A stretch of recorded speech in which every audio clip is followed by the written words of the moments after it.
नमस्कार दोस्तों, super humans के एपिसोड में आपका स्वागत है। आज हम बात करेंगे एक ऐसे संत के बारे में जिनके जन्म के बारे में किसी को भी पता नहीं, वो कितने साल जीवित रहे।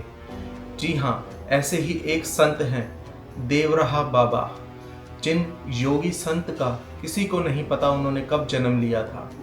कोई कहता है वो 400 साल तक जीवित रहे, कोई कहता है 500 साल तक और कोई कहता है वो 700 साल तक जीवित रहे। भारत का उस समय शायद ही कोई नेता ऐसा हो जिसने उनके दर्शन ना किए हैं। नेहरू जी से लेके इंदिरा गांधी, राजीव गांधी, अटल बिहारी, इन सब ने देवराहा बाबा के दर्शन किए हैं और ये देवराहा बाबा के मचान पर जाते रहते थे। देवराहा बाबा वृंदावन में रहते थे। देवराहा बाबा ने कोई आलीशान अपने लिए कभी कोई घर नहीं बनाया और देवराहा बाबा ने सदा ही कहा, आप राम नाम का जप करो।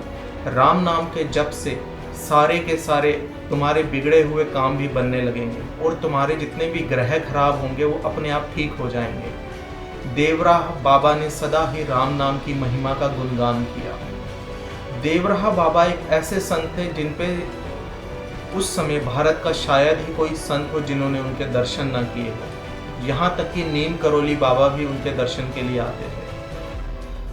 यहाँ पे ये नहीं देखा जाता संतों में कौन बड़ा है कौन छोटा है। संत सबको समान रूप से देखते हैं। उन्हें कोई भी भगवान का नाम लेने वाला दिखता है तो उसके आगे हाथ जोड़ते हैं। जैसे नीम करोली बाबा और देवराहा बाबा एक दूसरे का बहुत सम्मान करते थे। नीम करोली बाबा जब भी देवराहा बाबा के यहाँ आते थे तो वो अपने साथ कई भक्तों को लेके आते थे। और तो और एक बार उनके एक शिष्य बताते हैं कि मैं देवराहा बाबा के साथ बैठा था घने जंगल के बीच में। अचानक एक बहुत ही बड़ा पक्षी मुझे उड़ता हुआ दिखाई दिया तो मैंने उसी समय वहाँ से मैं भागने लगा डर के मारे। भागते भागते मैं बाबा के पास पहुँचा। कहते हैं कि उस छोटे से बच्चे की संत की उम्र उस समय 13-14 साल थी। उस 13-14 साल के संत ने देवराहा बाबा से कहा कि बाबा एक बहुत ही बड़ा पक्षी आया है। बाबा ने कहा तो तुमने उन्हें प्रणाम किया या नहीं? कहता नहीं बाबा, मैं तो डर के मारे वहाँ से भाग लिया। बाबा कहते अच्छा। कहते बच्चा तुम आरती की तैयारी करो, वो गरुड़ देव हैं जो हमें दर्शन देने के लिए आए हैं खुद। तो देवराहा बाबा पे बहुत से सिद्ध संत आते रहते थे। कोई भौतिक रूप से आता था, कोई अलौकिक रूप से आता था। देवराहा बाबा एक बार कहते हैं, देवराहा बाबा ने एक बार अपने शिष्य से कहा कि बच्चा अब हम लस्सी और फल ही खाएंगे कुछ दिनों तक। तो साथ में उनके शिष्य ने भी वही किया, उसने भी वही खाना शुरू कर दिया। एक रात देवराहा बाबा उन्हें कहते हैं अब बच्चा तुम जाओ, अब हमसे सिद्ध लोग मिलने के लिए आएंगे। उन्होंने कहा बाबा हमें भी दर्शन करवा दो। बाबा ने हंस के उन्हें कहा कि ठीक है, तुम भी यहीं बैठे रहो सीढ़ियों पे और जैसे जैसे संत आएंगे तुम भी उनके दर्शन करते रहना। कहते हैं कि पूरी रात कोई ना कोई प्रकाश आता था। प्रकाश बाबा से बातें करता था और प्रकाश आकाश की तरफ चला जाता था। तो ये सब लीलाएं देवराहा बाबा ने अपने जीवन में कई बार करी। और तो और कहते हैं एक बार अंग्रेज शिकार कर रहे थे जंगल में, लेकिन उनकी गोली नहीं चल रही थी। जैसे ही कोई जानवर उन्हें देखता था वो भाग जाता था। उतने में वो चलते चलते उनको बाबा का मचान दिखा। उन्होंने बाबा से इस बात का कहा तो बाबा ने कहा कि हमने ही तुम्हारी बंदूक खराब कर दी है। बाबा का जितना प्रेम हम लोगों से था उतना ही उनका पक्षियों से था। वो पक्षियों से और नेचर से बहुत प्यार करते थे। कहते हैं कि बाबा के मचान पे हजारों पक्षी आकर बैठे रहते थे। तब बाबा कई बार उनको कहते थे कि तुम जाओ यहाँ से, लेकिन पक्षी वहीं के वहीं बैठे रहते थे। उन्हें पता था कि ये संत हमें कुछ नहीं मिलेगा। उसी समय बाबा अपने साथ छोटे जो संत थे उन्होंने कहा कि बाबा इनको क्या मैं भगा दूँ? तो बाबा ने कहा ठीक है बच्चा, तुम ही भगा दो। तो जैसे ही वो लाठी लेके आए तो सारे पक्षी वहाँ से उड़ गए। देवराहा बाबा ऐसे संत नहीं थे कि उन्होंने अपना पैसा इकट्ठा किया हो या अपना एक बहुत बड़ा डेरा बनाया हो, अपना मंदिर बनाया हो, भवन बनाया हो। बाबा ने कभी इन चीज़ों की तरफ ध्यान ही नहीं दिया।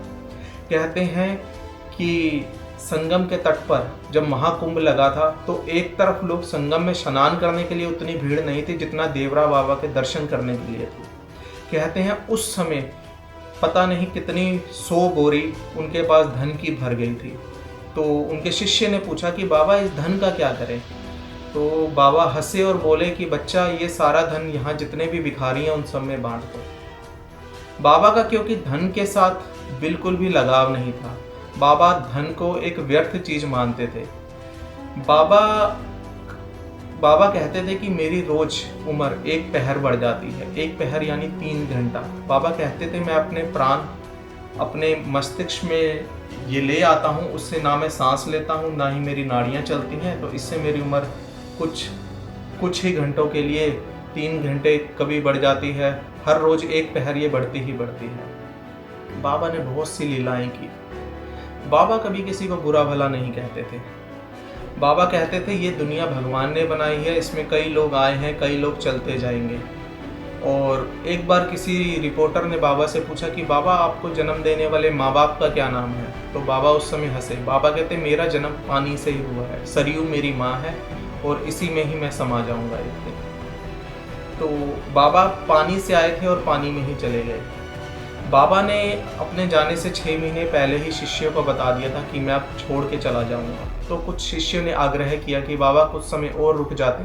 तो बाबा ने कहा नहीं, हम योगी लोग हैं, भगवान हमें जितना समय कहता है हम उतने समय ही ठहरते हैं, इसके बाद हम सूक्ष्म रूप में लोगों के काम वैसे ही करेंगे जैसे हम शरीर में करते रहते हैं। कहते हैं अब इस धरती पे पाप बहुत ज़्यादा बढ़ रहा है और कलयुग का पहरा बहुत ही बड़ा हो गया है, तो अभी हमें इस संसार को छोड़ के चलना चाहिए। तो बाबा ने अपने कही हुई बात सत्य हुई और उन्होंने उसके 6 महीने बाद ही अपना शरीर छोड़ दिया।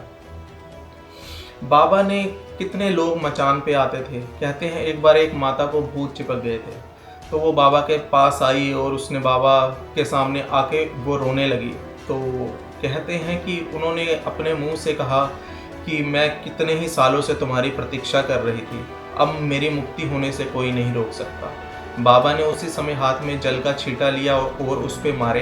कहते हैं कि उस औरत में से उस समय कोई हवा सी निकली और उसने बाबा को प्रणाम किया और मचान के चक्कर लगाए और आकाश में ये विलुप्त हो गई। तो बाबा की लीला बहुत ही न्यारी थी। बाबा अलग थे दुनिया से हटके। बाबा ने कभी ये नहीं सोचा कि मैं यहाँ पे क्या कर रहा हूँ और ये लोगों का मेरे से मतलब होता है तो ये लोग मेरे पास आते हैं। तो बाबा ने ऐसा कभी कुछ सोचा ही नहीं था कभी भी। कहते हैं शिवरात्रि के दिन बाबा के बालों से जल टपकता रहता था और कोई शिष्य अगर पूछता था तो बाबा बस हंस के कुछ और बातें करना शुरू कर देते थे। बाबा एक दिव्य आत्मा थे। बाबा इस संसार में रहते हुए भी संसार से ऊपर थे काफ़ी। तो बाबा ने कई लीलाएं करी अपने जीवन में और बाबा वो लीलाएं करते करते ही उन्होंने अपना शरीर छोड़ दिया। ये थी देवरा बाबा की कथा। और कथाओं के लिए आप हमारे साथ जुड़े रहें। हम नई नई कथाएं आपके लिए लेके आते रहेंगे और नई नई ये रोचक कहानियों के साथ आपके साथ जुड़े रहेंगे। हमारे चैनल को सब्सक्राइब करें। धन्यवाद।